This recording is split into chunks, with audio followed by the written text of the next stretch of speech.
if you're not all hearing that. Okay, we are live. Okay, great. Well, thanks so much for joining us tonight. We're thrilled to be able to get the APPM Hangout started again for the year. We're going to be doing a few upcoming back-to-back really quick within a matter of a few weeks. Tonight we're doing an awesome hangout on working on long-term photo projects at your newspapers, and how that works not only amongst your staff but with your own personal work and driving those forward. So we're really excited for the panel tonight. This is Associated Press photo managers, an organization meant to talk about topics related to all things photo management for photographers, photo managers, and educators. If you are not a member, we would love to have you join for the great deal of $30 a year, so it's not too bad. Something else to keep in mind is that our conference will be coming up in September 11th and 12th in Philadelphia. So we'd love to see you there. We're already lining up some great speakers for that. And you can join us in May. We're going to be doing a members-only hangout where you all can call in and join the discussion that we're having. So if you join as a member, watch your emails for that. And we look forward to having that happen. So just to get started tonight, we've got a great panel going. Please share this hangout on social media, on your social media. It'll be archived as well on our website, so you can check it out after the fact if you have to tune out for a little while or come back later, or send it to people after the fact. So just to run through and introduce everybody to get things started, I'm Becky. I work at Ohio University, and I'm with APPM. And we've got Pat. Howdy, I'm Pat Trailer. I'm a photo editor at the Denver Post and another board member with APPM. Great. And then joining us for our panelists tonight, just to run left to right from what I'm seeing, right? We'll start off with, we have Craig Walker. Hi. Yeah, I'm Craig Walker. I'm a photographer. Currently I'm a staff photographer at the Boston Globe. Just started here in June of last year. Previously I was at the Denver Post. I worked with Pat. Great. Thanks so much, Craig. And I know everybody's joining us from different time zones and everything, so we feel really lucky to have you here. We've got Dave Weatherwax.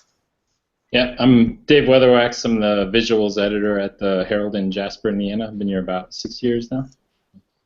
Great, thanks. And last but not least, we've got Lisa Krantz. Hi, I'm Lisa. I am a photographer at the San Antonio Express News, and I'm here with my dog and cat. So if you see me doing something, it's my cat is by my lap. So. Yeah, and for those of you watching too, if you get to the Hangout platform, there's a Q&A button that you can press and shoot questions to us. Pat and I will be fielding those to our panelists, so feel free to participate with questions as we're going. We'd love to hear from you, and I'll also keep an eye on our APPM Facebook page. If you want to drop a comment there or a question, I'll field those as well. So, all right, so just to get things started, I was wondering if we could just take a minute to kind of go around and maybe start about what you all feel, long-term projects, what we hear a lot amongst photo staffs, right, is that finding the time to do them, the resources to do them, is becoming an ever-increasing struggle, especially given that photo staffs tend to be smaller than they have been, right? Can you all talk a little bit about what you see as the value of doing long-term projects and getting them in the publication, not just for your community, but for your staffs and even for yourselves as photographers? Lisa, just to start it off, do you mind kicking that off? Good question, okay. I know. I mean, that's really, to me, it's the most important thing, really. I mean, I know, the daily newspaper and daily assignments are bread and butter, but I would say, that is what we can bring in a unique way that a lot of other, the radio is not going to bring, that TV is not going to bring. The newspaper hopefully has the commitment and the reporters and the paper support to do the bigger projects that, to me, I feel like are the best way to set ourselves apart and to really educate readers or viewers on a variety of things that are going on in our community. So, probably not the best answer, but so, I don't know. Yeah, it's always been what I've been drawn to. So I think, and newspapers, I just think are the best outlet for it in terms of, there's a lot of amazing outlets, but okay, someone else has to go. Well, yeah, You know, they're a chance to really dig into a subject matter and take people to places that they don't see, even through some of our daily work, and to a deeper level. And it's a good opportunity to create conversations, you know, within the community, and kind of open up the eyes of, you know, topics that we hear about but don't quite, you know, live with ourselves. You know, kind of live, you know, in the community. So it's a great opportunity to kind of bring those, you know, light to those topics and get those conversations going.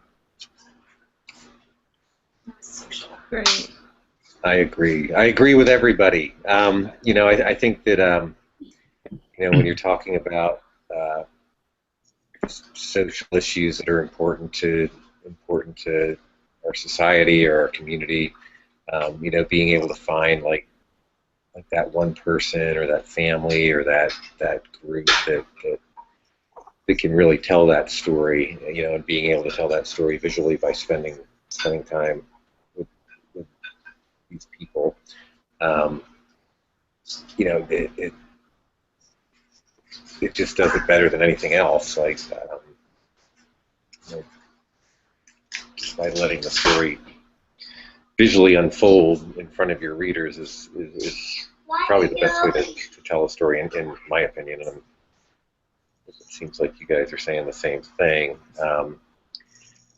Value to the photographers, you know, I think that, you know, it is, I think it's what we all strive to do, right? I think that's what Lisa was saying, that, you know, I enjoy daily assignments just as much as anything else, but, you know, there are some times when you might shoot like three business portraits in a day, and but then you also know that you have this sort of project that you're working on, that's really special to you. So, like when sort of the daily grind can wear on you, I mean, I think those long-term projects can also keep you driven. Yeah, I don't know. Does that make sense? Yeah. So, Craig, just to start off with you, how is your publication? How is the Boston Globe handling long-term projects now? Is there still a dedication to it, or is it something that you have to really push for to find the time? You know, yeah, you know, I've only been there since June, so I haven't really dug into a project yet since I've been here. I mean, I've done a couple smaller projects, but not anything that I would call long term. But they are being done, and Bill Green, the photo director, is definitely dedicated to giving people time and encouraging them to do them. So yeah, I'm kind of excited about diving into one, and you know, I've just sort of have a couple ideas or feelers out, and but it hasn't actually, nothing's actually started yet. We moved in June, so it took us this long to sort of get settled in. I don't know if you've ever moved across the country, but it was not an easy thing. But anyway, no, but the Globe seems great about it, and I'm looking forward to it. Great. Lisa, how about you? I know you come from a different size staff and a different scope staff. Is it something that you have to make your own time for, or do you have the support of the paper in doing it when you start, or is it something you have to work your way towards?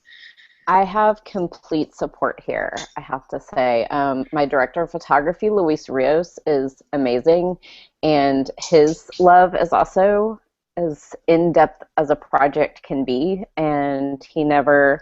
It's like, when are you going to finish that? Never, ever have I heard that. You know, sometimes the word side will take that into their own hands and make something run way before I think it should run, but I have complete support. And, I mean, for years, I really had to make the time, but with Luis, you know, I get, honestly, and anyone on the staff can get all the time that they want for a project, actually, and we use a lot of freelancers to balance that.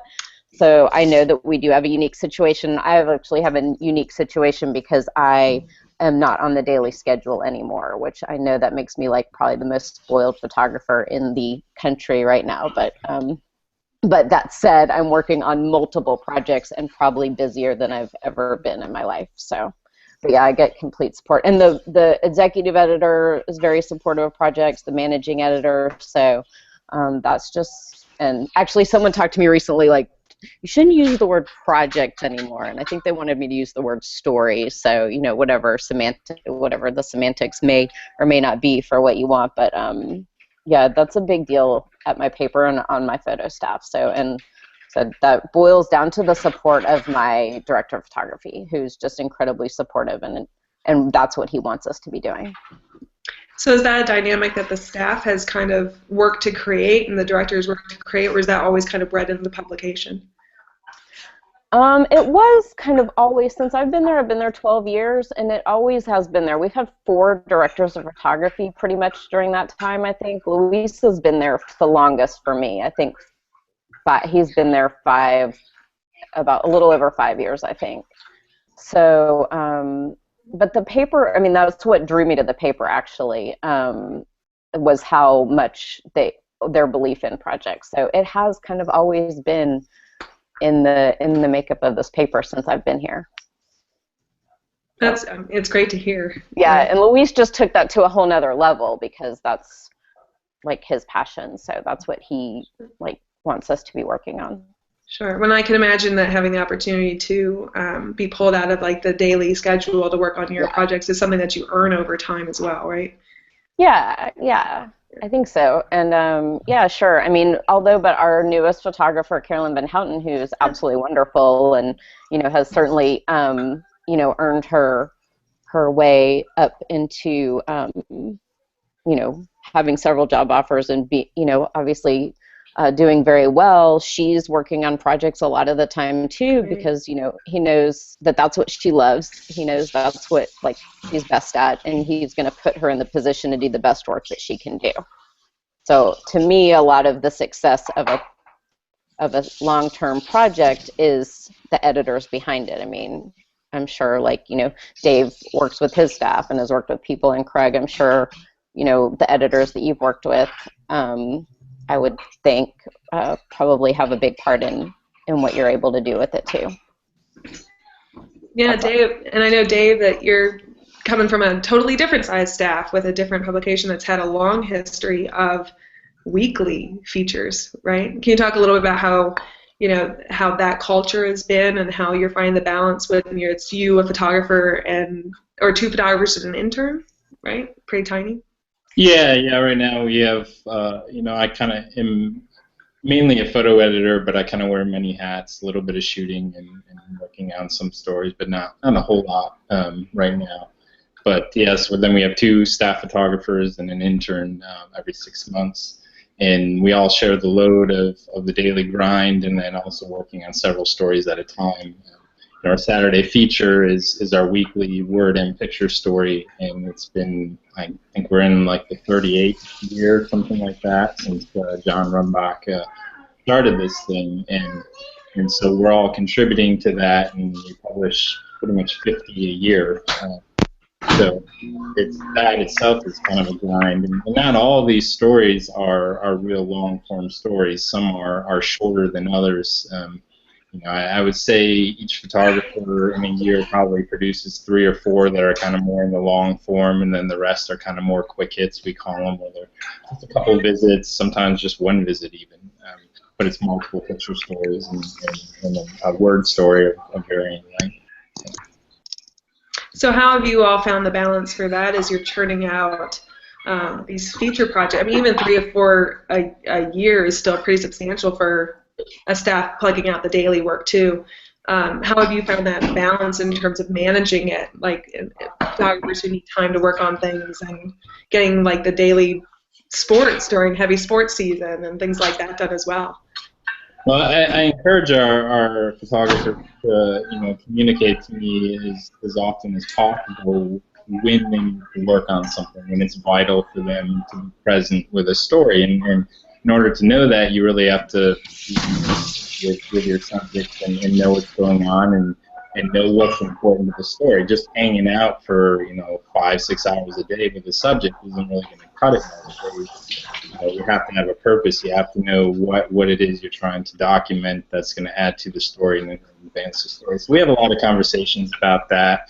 More times than not, if someone puts on the calendar that they need to be somewhere for a story, we try to get them there for a good amount of time. But there are times where it overlaps with a busy, sports schedule or just daily assignment schedule, and we kind of talk it out, try to figure out, what does this add? Is there other ways to tell this at different times if we can't, absolutely can't not get them there? So we try to have a lot of that conversation and try to make sure everyone's in tune with the stories and what's going on in their subjects' lives. Trying to help. Sure, that's great. Is it kind of like is it mainly a decision that you are making, or for your Craig and Lisa, the editors are making in terms of when to release a photographer full force into a project, and then having the other staff build it up, or is it a staff discussion about how to do it? Right, because I can imagine if one photographer's being released to be able to really go in depth and go full force onto a project, right? Other people have to work together in that. How's that dynamic on your different staffs? Or Craig, I know you're fairly new at Boston, but coming from Denver, there was a. Well, yeah, like what I found in Denver was like when people were working on stories. Yeah, I mean, other people would. Other photographers would sort of pick up, but it wasn't like, it seemed like everybody sort of got their turn, so everybody kind of understood where, if somebody was working on a project, you knew that you would probably have to, maybe pick up another assignment here and there, and then vice versa when you were working on a story, the opposite would be happening, and I think everybody got that and got along with it. So, and I think I think David's right where, you don't necessarily, it is important to have those conversations with your editor about what is going on. I mean, the most important thing is like sort of having that constant contact with your subject and just asking the right questions and being that far, being ahead of your own subject almost, where you're trying to know what he's going to be doing before he does almost, just sort of just by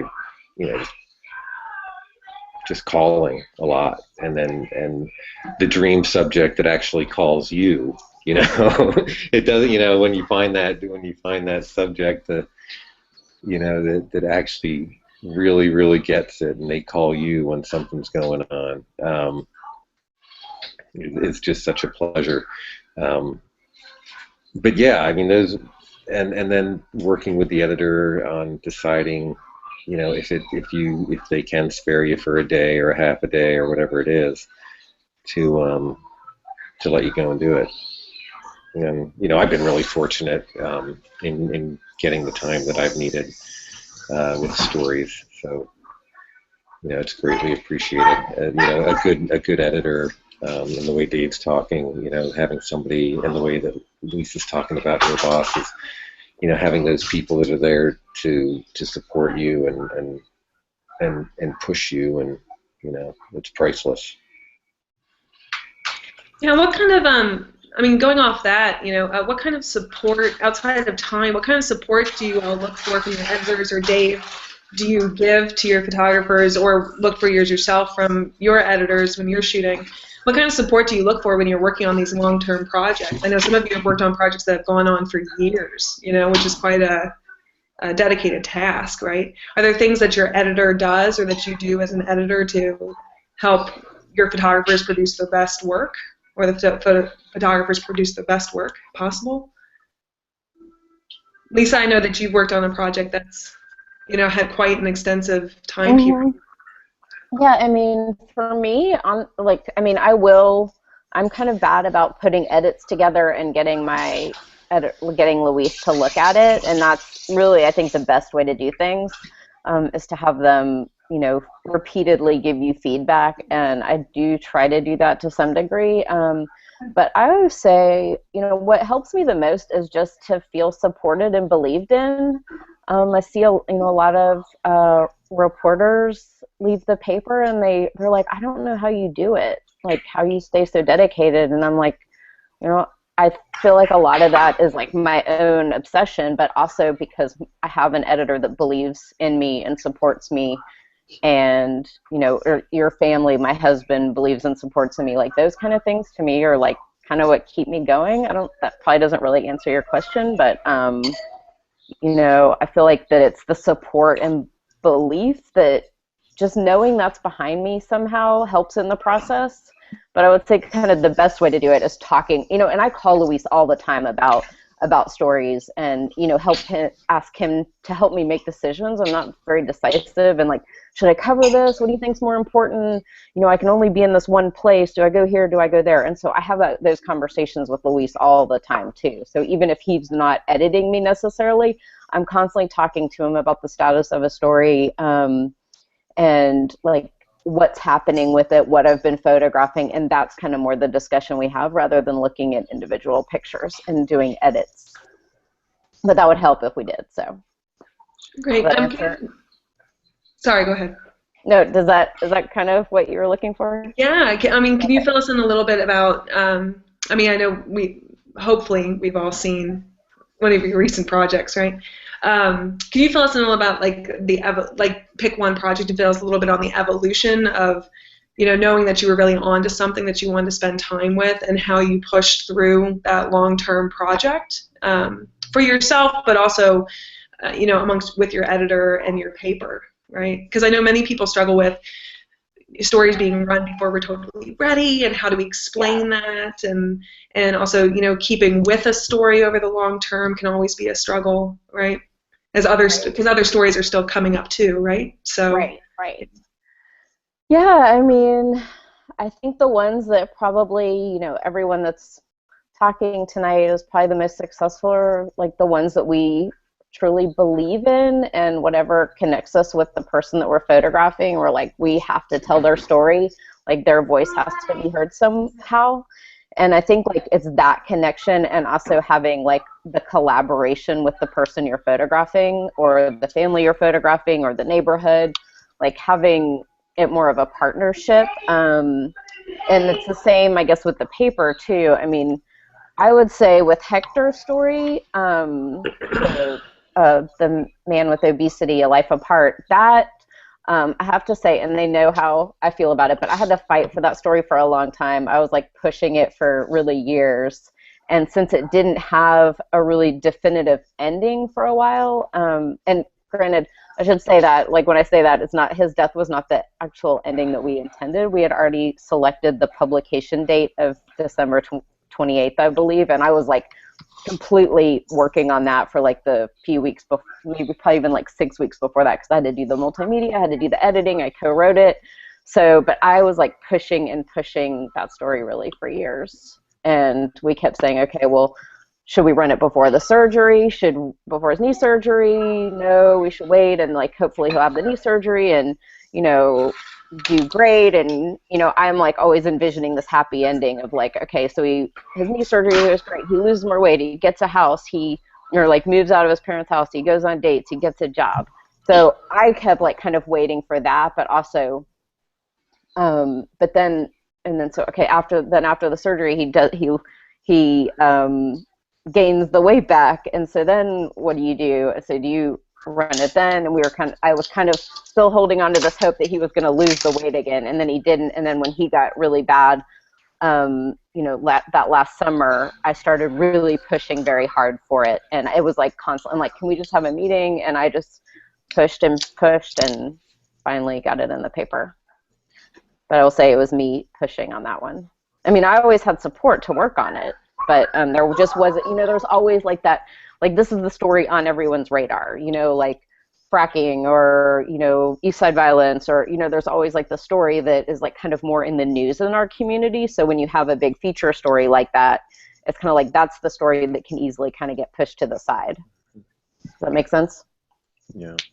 So going off of that a little bit, can you all you guys talk a little bit more about like the evolution of a story as it develops? Like how do you generally in the stories you guys bigger stories you guys have done, how does the evolution work? Is it something usually that it's like an idea that you have, or has it been something that's maybe an editor came up with, or and then from the idea, how do you then take it to the next level, and what are the steps that you go through identifying, like, okay, this story is like really a story, like we need to focus on this. Can you just talk a little bit about how that storytelling process evolves?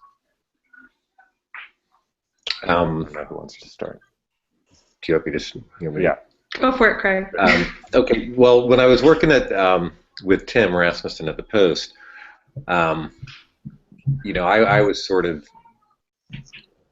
with the two military stories that I did, Ian Fisher, the American Soldier story.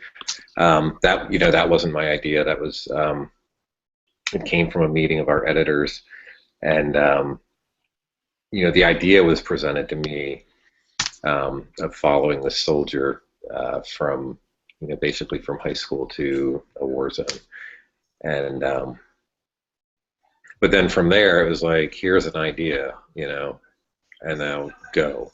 And from there I was the one that was doing the searching and like looking for the subject matter, and then basically all the arrangements as well to follow it. But in that, getting back to what Lisa was saying about the support of an editor, was like this was like a 2-year type project. It was like 2+ years, and Tim's involvement in that, like, he was just like such a great navigator of the project, and he sort of kept it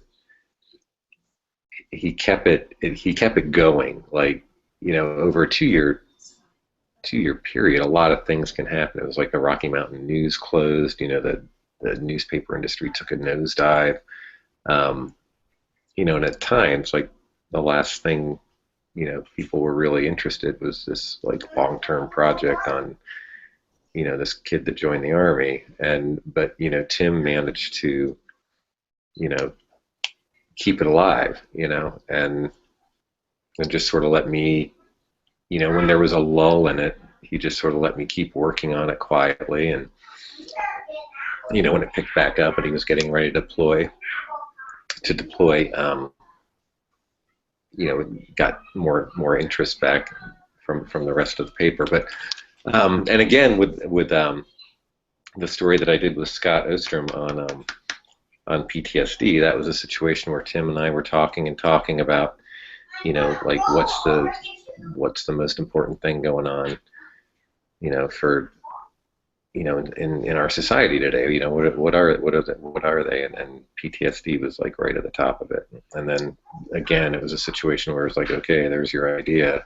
Tim gives me an idea, and it's like, go and find that. And with that one, I think it took me like 3 months just to make contact with Scott. I mean, I talked to numerous, countless support groups and professionals, and just sort of trying to find that person that really could tell that story, that was living that story, not somebody that had been through it, but somebody that was actually living through it, that could articulate it and that understood what I was trying to do, and that's, probably the most important. I'm going off on a tangent. I'm not talking about evolution anymore. I should stop. No, that's it. But anyway, and then, I think that is, well, like, one of the most important things is finding a subject that really gets it, that gets what you're doing, and is that subject that calls you, rather than you having to sort of hound them constantly. You do that anyway, but then they also actually get what you're doing and call you when they think it's important. And I don't know. I don't know where to go with this. I'll hand it off to a boss. Why doesn't David pick it up there? Well, Dave, actually, a question's come in specifically for you that kind of relates to it, but I think this also applies to everybody, is keeping that motivation. I think that leads off great from what Craig was talking about. Like, as you're looking for that right subject for a story that you want to do, that's got its own work process of trying to stay motivated and not giving up on a story, right? But I know Barry Arthur from the Arkansas Democrat and Gazette, Dave threw out a question for you that says, you know, how do you find the motivation to keep going? Because I know a lot of times we have editors to work with that can kind of help pull us out, you know, as we're hitting a funk or trying to get through a struggle and things like that. You're doing that for yourself as well as leading others. I know you work with a great staff too at the newspaper. But how do you keep your motivation up as you're working on something and that evolution of a project? And is there a time length that you give yourself to work on a project as you're handling your dual roles that you're dealing with now? Well, I haven't, in my new role, I haven't really worked on as many projects as I have before I kind of got in this new role. So I'm still kind of learning that, to be honest, and kind of growing in that. But that's actually been one of my biggest learning curves, if I'm honest, as an editor, is trying to motivate people. It didn't take me long to figure out, even with the interns early on, that not everyone is motivated the same way. You know, just because I'm motivated in a particular way doesn't mean that others are going to be motivated that same way. And sometimes that can just completely blow up in your face and backfire if you try to motivate someone the same way you motivate. So that's, you know, it's really tough, and that's something I'm still kind of learning to figure out. And it takes time as you work with new people, especially with interns when they come in every 6 months. And the two staff photographers, Ari and Alicia, that I have right now, they're very motivated and they're very pleasant to work with. And they're young and only been here for each a year roughly, both former interns, so that kind of helps. But I'm still kind of learning them and getting to know them and trying to figure out how to kind of poke at them to get them working on stuff, but not burn them out at the same time. And I can't tell you right now, honestly, I have that all figured out. So still kind of working on that and just trying to get to know them on a personal level when I can. But as far as myself staying motivated, I don't know. That's tough. You go through valleys where it gets real tough, and you just kind of got to pick yourself up. That's just kind of the way I've always been. And I hate missing things with stories. I hate calling a subject and because I've been lazy and haven't talked to him in a few weeks and hearing something happen that was something I was waiting for. So I've always kind of used that as a way to keep in touch with them and make sure I'm not missing out on that stuff. Yeah. Is there a place that you look to help keep you motivated as you're going? I try to look at work, other people's work and just kind of see what other people are doing, and that often kind of gets me going a little bit when I can. But stepping back at times and just putting down the camera and walking away for a little bit and kind of recharging in a sense is always very, very helpful. It's hard to do, especially if you're a hard worker and don't like setting it down. But it's really important to take care of yourself in that sense and have that balance between the work and home life and that kind of thing. Yeah, that kind of goes into another question. We've got a question on Facebook from Jake May in Flint asking, how do you find that balance between, your continued drive and commitment and also balancing your personal lives? Like, how's that work or not work sometimes, probably? I think that if you're working on a story, it's important, and you're in a situation where you've got to work a lot and you've got to just sort of. I think sometimes it's important to set aside balancing things. I think sometimes it's better to dive into the story and not worry, and you can balance things off later. uh, because like, you know,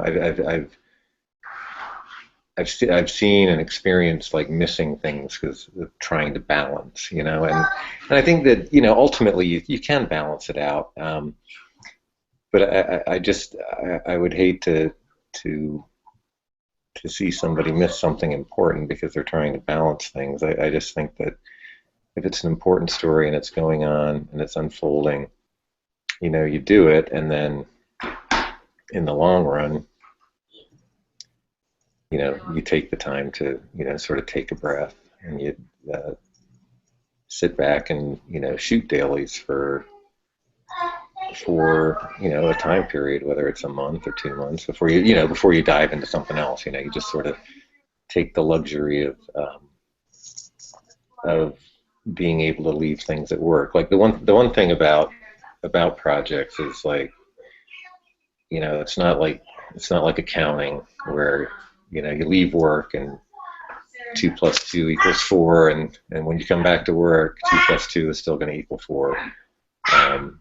You know, you could leave, if you're working on a project, you could leave work one day and, like, the next morning find out your subject did something, you know, like, just totally shocks you, and you missed it. And, you know, so I know that when I'm working on projects, like, it's like, you know, you carry it with you, like, every day, and you're, like, constantly thinking about it.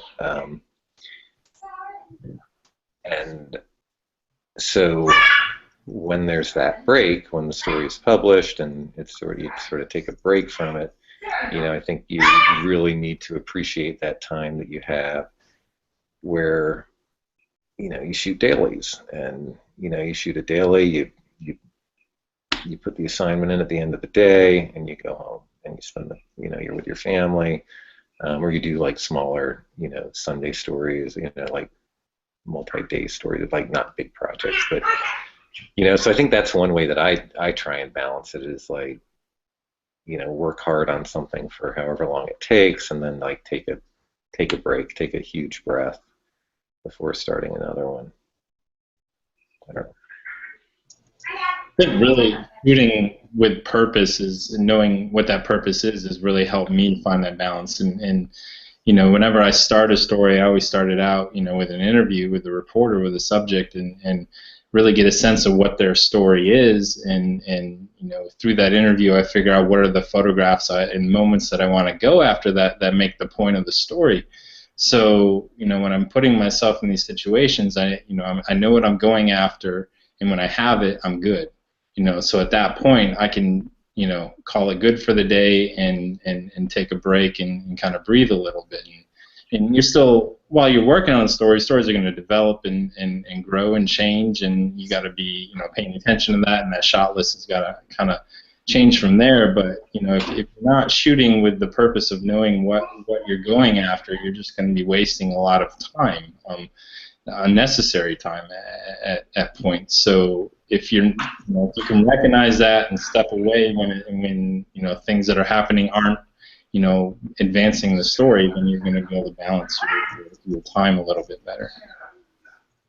At least that's the approach I take.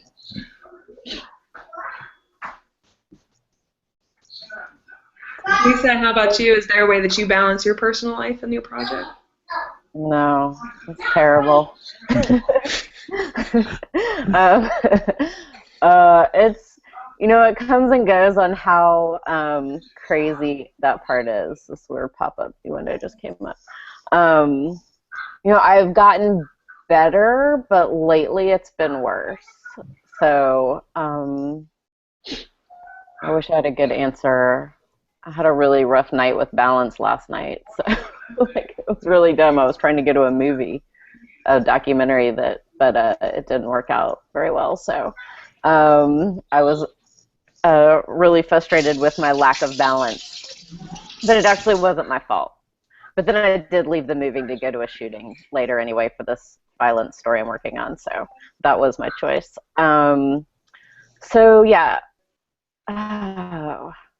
you know, this is like a whole nother discussion. It could take an hour.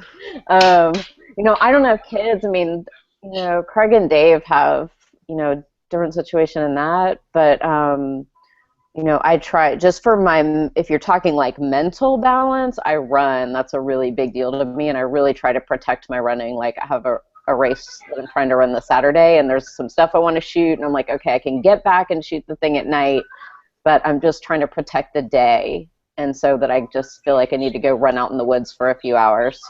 So, and then I would say the thing that Craig was talking about, like doing the dailies, that's really important, and that's kind of where I was doing well with the balance, but now I think it's, you know, even though I haven't been able to bring myself to ask to go back on the daily schedule, I struggle with not having like the lighter assignments, like just like, you know, the food assignments or the quick portrait or the parade. You know, I still shoot, I mean, I do still shoot like a fair amount of like politics, or, you know, we're about to have our big fiesta event. I'm sure I'll shoot the parades. I mean, there is plenty of that where I get called to do that, or I volunteer to do that. But like I think mentally those are really important, because if you're working on intense stories all the time, like your brain never gets a break. And if you're working on stories, for me, I'm always feeling like I'm missing something. So I live in this constant state right now, especially because I have like about 5 stories that I could be shooting something at any given time. And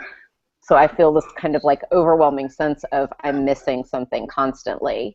And I've really been struggling with that, honestly. So I don't know if I took that in a totally different direction, but I would say it's like a constant struggle. And, you know, I've come to more of a peace in the last couple years that it's okay to miss things, and that there is another opportunity, and that is one situation that the world will not end if I'm not there for. And I just have come to a peace that I can't be everywhere at once. And so that's a better place to be in, but I don't know, I would say for me it's a constant battle. Constant, because it's just the way my brain works. So I always feel like I should be doing something. I always feel like I should be shooting something, and that I'm missing something. And then, but I also want to do things in my personal life too, and I do try to protect those, but sometimes it's a constant battle, to be honest. Sure. I think you brought up an interesting point, is that so many times we think that what we want is to be released full force on projects all the time, and how sometimes getting a daily assignment and getting it done can almost be like a breath a little bit, right? Dave, I know you're probably dealing with that a lot too, in terms of like working on projects as you still got to get things done, and sometimes the daily assignments that you can't miss getting in the way of a project that you're working on. Has there been a situation where you've had to like figure that out, in terms of like you've got the big game to go to or the big event to go to, but you also got this other thing you really want to do? You know, how do you balance that conflict, but also too, how the daily assignments help you keep trucking through your long-term work? Yeah, I mean, it's really important to pace yourself, because you are going to run out of energy if you don't, and I know that because I've done that. And you know, it again kind of goes back to knowing what the story is and the points you're trying to make. And like you said, you're going to miss stuff, and it's okay to do that as long as you know the point that made, and how you, now the problem you have to solve is how can I make that point in different ways. And there's always going to be those opportunities, you know, and you know, if you really think about it and you know your subject. So, you know, when there is those conflicts, we just got to problem solve like that, you know, when it comes to the daily work and to the story work, and trying to figure out, you know, how we can get into both places if possible, and if we only have to shoot half a game, then we shoot half a game. You know, it's okay to do that. We cover, I don't know how many, you know, a season. It's okay to have a smaller gallery for a game or two. You know, so it's, you kind of got to give and take in ways, and you know, that goes with the staff too here. You know, that's one of the nice things is we try to pick up for each other when we can, and kind of switch things around a little bit if it helps someone work on a story, because you know they're going to do the same for you at some point. So yeah, that's kind of how we work through it, I guess. Go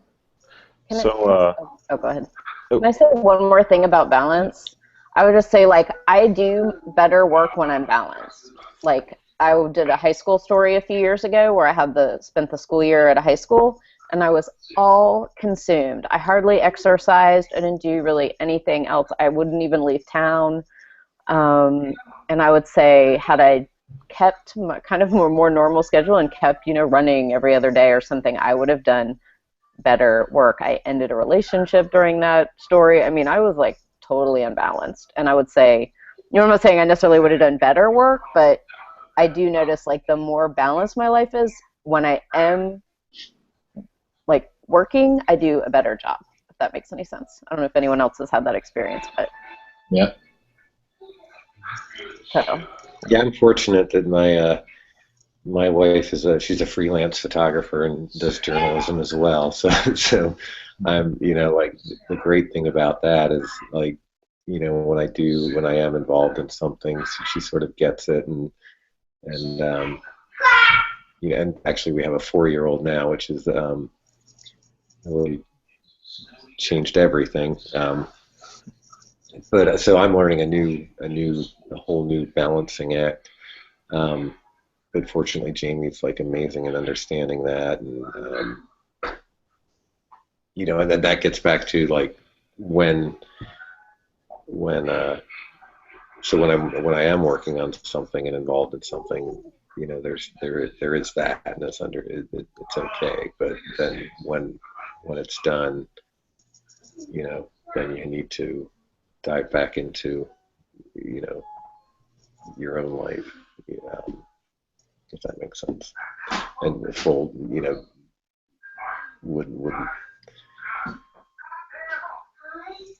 I don't even know how to explain it. It's the importance of my family and having the support there, but then also like trying to return that appreciation. I don't even know how to describe it. It's hard, but it's possible. So. Yeah, I know. Well, we're down to our last about 10 minutes. I was wondering if a place that we could just kind of close off, as I'm sure that there's a lot of photographers and photo editors watching or who will watch that are trying to figure out either how to make the time to work on projects or find the support of their papers to be able to work on projects and keep them going as long as they feel they need to be gone. Do you all have any advice as people are trying to figure that out, as they're trying to get things started for themselves where they're working? I know you've all, part of the reason we asked you all to come is because you've all found your way in that, whether it's a really supportive editor or finding things that you've held on to in your work-life balance that have enabled you to be able to produce the great work that you're producing. Do you have any advice for people out there who are trying to find their way to get things going for themselves in terms of working on the projects that they want to spend their time on?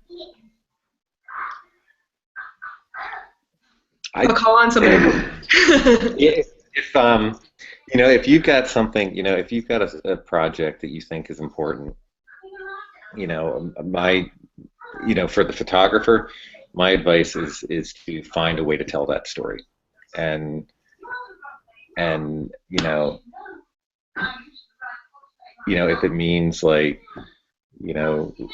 sort of giving up your personal life for a little while, if it's important and you're passionate about it, and it isn't, I think you do it. I think like I've worked at small papers where I did it on my own time, and because I thought it was important enough. And ultimately, your photo editors, they'll appreciate it, and they'll get back to you as they can. I mean, and as a photo editor, I think it's important that I've been really fortunate because I've had photo editors that have really supported projects, and so for the photo editors, you find the way to give the people their time, or give them back their time. But sometimes you just got to do it, and not worry about what it takes. I think that if you think it's important, then do it. I don't know. Yeah, I think it's important to you know, when you're starting a story, especially, and you don't quite feel like you have the backing, it's good to kind of look at it in chunks and just kind of bite off one chunk at a time, and pace yourself that way. And while you're doing that, you know, process through what you've shot and what you think you could go after to advance the story. And if you don't have an editor who is going to be supportive, or isn't going to rush it to print, you know, kind of thing, then find a mentor. Find someone whose work you know, are inspired by, that you think is in line with the type of work you produce yourself, because those people are going to be the ones who are going to be the most helpful in guiding you. When you have someone who has a similar mindset and similar approach. So, you know, that's one of the things I love about this industry is people are so open to talking to you and about work and sharing work. And when you can find someone that you can kind of lean on like that outside of your office, then they'll tend to push you in a different way, and I think that's really helpful, especially with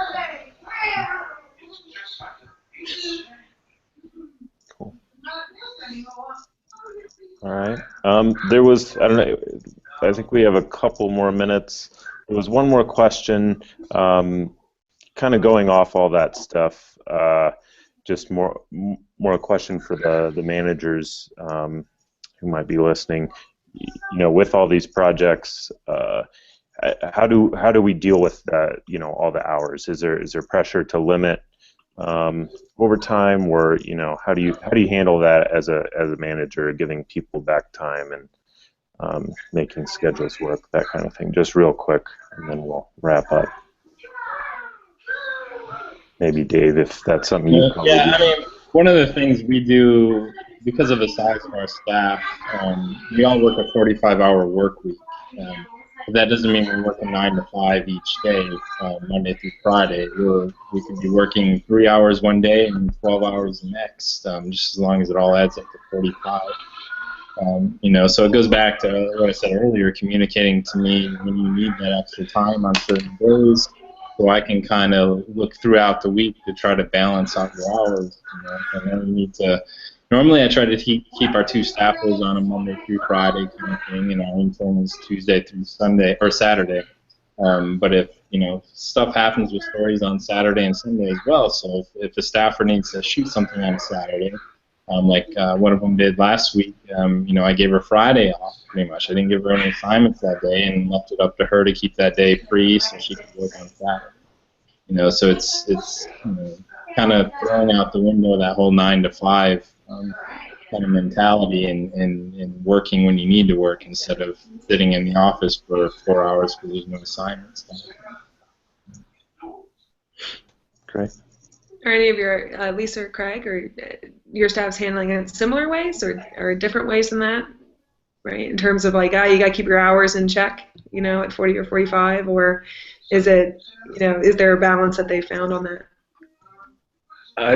You know, I've never really worried. Like, you know, I just sort of feel like if it's important, I don't really worry about the hours that much, you know, and I'll, you know, ultimately make it up another time, you know, like when it's over, like I was saying before, it's sort of like you just sort of do what you got to do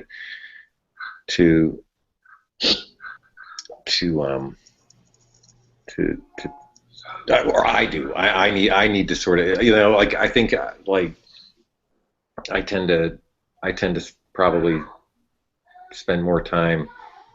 I'm not quite as methodical about, you know, picking out what I need to be at, and I mean, I think it's important to do that, but I also am one of these people that will spend as much time as possible with the subject. So,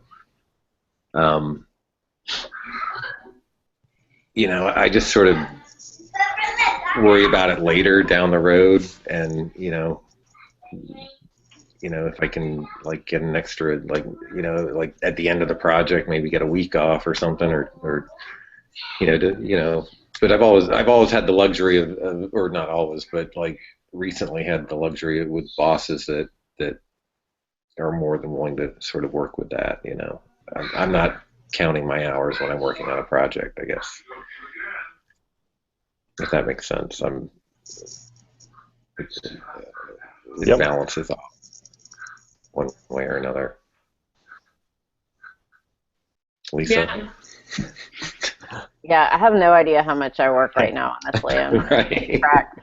I stopped keeping track a while ago. I think the hardest, and I have I think that my boss is pretty good about working with us and being flexible. If you're like, I worked a 15-hour day today, hopefully you get off early the next day, or you want to take a long day. I mean, there are rules about that, so I don't know what I'm supposed to say. But I think the people that might be listening that have a hard time, I think, are people that work at union papers, because I think they actually do have a restriction, or people, because I remember I interviewed at a paper and they were union and they said we work 37.5 hours and we're not allowed to work on projects at all on our time off. And I was like, what? I can't work here. That just didn't make any, I'm like, that's just not a situation for me, where there's a restriction on how many hours you could work, which is not necessarily maybe it's not the best thing, but I just don't think that, I think that would be incredibly hard to work that at a,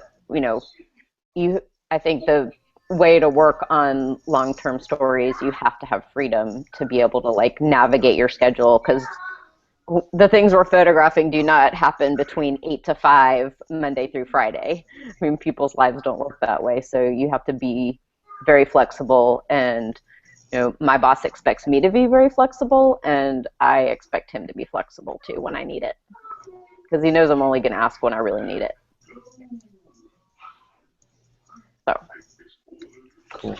Well, we're coming down to our last minute, and so this is obviously a conversation that we could keep talking about for probably an entire hour, is long-term projects and navigating them at your staffs. But I really appreciate your all's candor about what you've been working on.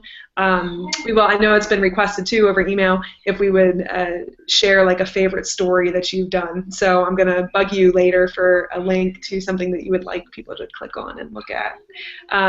For those people, and some of you, Craig, you've all mentioned a story in this conversation, so we can always share that one so that people can check it out.